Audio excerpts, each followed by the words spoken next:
আসসালামু আলাইকুম। সকলে কেমন আছেন? আমি ভালো আছি আলহামদুলিল্লাহ। আজকে আমার বড় মেয়ে চিতই পিঠা খাবে বলে বায়না ধরেছিল। তো আমি আর দেরি না করে চিতই পিঠা বানাতে বসে গেলাম। অনেকের গ্যাসের চুলাতে চিতই পিঠা হয় না, বা অনেক সমস্যা হয় গ্যাসের চুলাতে বানাতে পারেন না। তো আজকে আমি কিছু টিপস বলবো, যেটা আপনারা যদি ফলো করেন তাহলে নতুনরাও চিতই পিঠা বানাইতে পারবে গ্যাসের চুলাতে। আমি এখানে চাউলের গুঁড়া নিয়ে নিয়েছি। অবশ্যই পিঠার চাউলের সাথে আপনারা সেদ্ধ চাউল মিক্স করে দিবেন। 1 কেজি চাউলের জন্য সেদ্ধ চাউল দিবেন 1 পোয়া। আমি এখানে একদম কুসুম গরম পানি নিয়েছি, যেটা একদম ঠান্ডাও না আবার খুব বেশি গরমও না। আস্তে আস্তে করে একটু একটু পানি দিয়ে মিশিয়ে নিচ্ছি। আপনারা দেখতে পাচ্ছেন অল্প অল্প করে পানি দিয়ে মিশিয়ে নিয়েছি। মিশিয়ে আমি ওটা ঢাকনা দিয়ে ঢেকে রেখেছিলাম আধা ঘন্টা পরে এটা আবার পানি দিয়ে পাতলা করে নিচ্ছি। দেখতে পাচ্ছেন কেমন পাতলা করেছি। আমি একটা আঙুল চুবিয়েছিলাম, যেখানে তেমন গাঢ়ও ছিল না, একদম পানির মতোও ছিল না যে আমার আঙুল থেকে একদম সরে গেছে।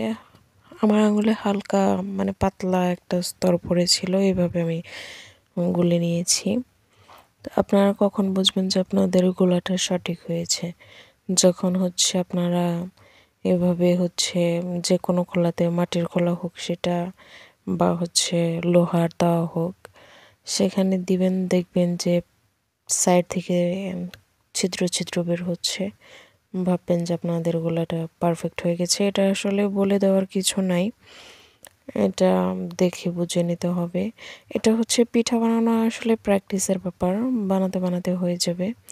তবে আপনারা এই যখন গুঁড়িটা গুলবেন তখন বিশেষ সাবধানতা অবলম্বন করবেন।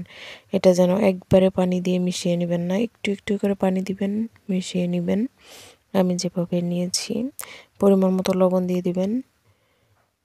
আবার লবণ দিতে কেউ ভুলে যায় না, আমি এখানে লবণটা উল্লেখ করতে ভুলে গিয়েছিলাম। দেখেন আমার অসংখ্য ছিদ্র হচ্ছে, যেটা আমি একদম কাছ থেকে ঝুম করে দেখিয়ে দিচ্ছি।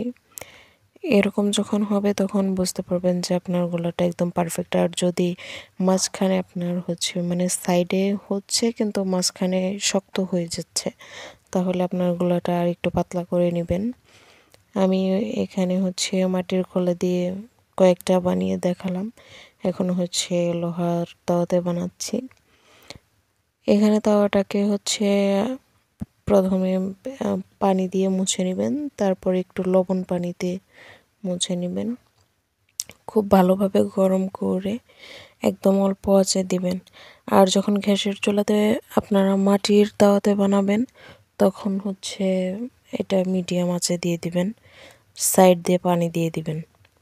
আমি যেভাবে দিয়েছি দেখেন আমার লোহার তাওয়ারগুলো কত সুন্দর করে ফুলে গেছে, আবার সাইডে ছিদ্র ছিদ্র হয়েছে। আপনারা কখন বুঝবেন যে পারফেক্ট হয়েছে? অসংখ্য ছিদ্র যখন হবে তখন শুধু আপনারা গোস্ত দিয়ে না, দুধেতে ভিজিয়েও খেতে পারবেন। এটা একদম ভিজে তুলতুলা হয়ে যাবে। আমার পিঠাগুলো হয়ে গেছে। পিঠাগুলো হয়ে গেলে আপনাকে বেশিক্ষণ কষ্ট করতে হবে না উঠানোর জন্য। 2 থেকে 3টা সাইডে খোঁচা দিলে উঠে যাবে।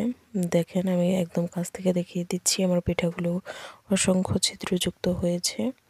আমি এভাবে সবগুলো বানিয়ে নিব। আপনারা এভাবে বানাতে পারেন। এভাবে ফলো করলে আপনাদের পিঠা একদম নরম তুলতুলে হবে, আর অসংখ্য ছিদ্রযুক্ত হবে। গ্যাসের চুলায় যারা পিঠা বানাতে পারেন না, আজকে এই ভিডিওটা দেখলে আশা করি সকলে পিঠাটা বানাতে পারবেন। আর কারো কোথাও সমস্যা হলে আমাকে জানাবেন অবশ্যই, ইনশাল্লাহ। আসসালামু আলাইকুম রহমতুল্লাহ।